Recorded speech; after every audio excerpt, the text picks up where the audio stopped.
Dance Moms Abby Lee Miller gets 1 year in prison. Former Dance Moms star Abby Lee Miller has been sentenced to 1 year and a day in prison for bankruptcy fraud and for taking $120,000 worth of Australian currency into the country without reporting it. A federal judge in Pittsburgh ordered Miller to pay a $40,000 fine and spend 2 years on probation following her release. Miller pleaded guilty in both cases last year. Prosecutors said she tried to cheat her creditors by hiding $775,000 worth of income and deserved prison. Miller's attorneys argued for probation, saying her creditors were made whole after the fraud was discovered. Assistant U.S. Attorney Gregory Mellucci told the court that Miller went from being a dance mom in the bankruptcy case to dance con. Before she was sentenced, Miller read a lengthy statement. "I'm certainly ashamed to be meeting you for the first time in this manner," she told the judge. "I wish you could take my class or come to one of my events and see how much I love this." The Dance Mom star was known for her brash behavior and pursuit of perfectionism from her dance students. The show follows a class of Miller's elite students and the perilous relationship she has with the girls' mothers.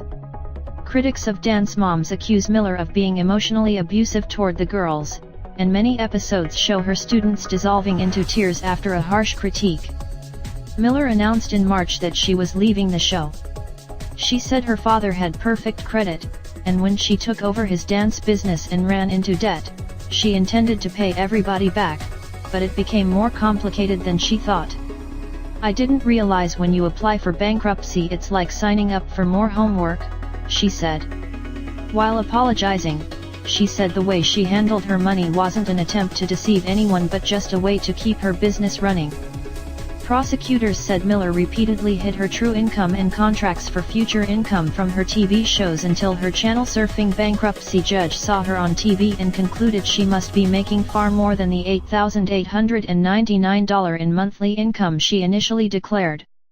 Miller eventually coughed up $288,000 in TV income she didn't initially report, but then federal investigators found she'd hidden nearly $550,000 more from personal appearances, dance sessions, and merchandise sales. Miller filed for bankruptcy after defaulting on a $245,000 Florida condominium mortgage and a $96,000 mortgage on her dance studio in Penn Hills, a Pittsburgh suburb, her bankruptcy lawyer said. The Associated Press contributed to this report.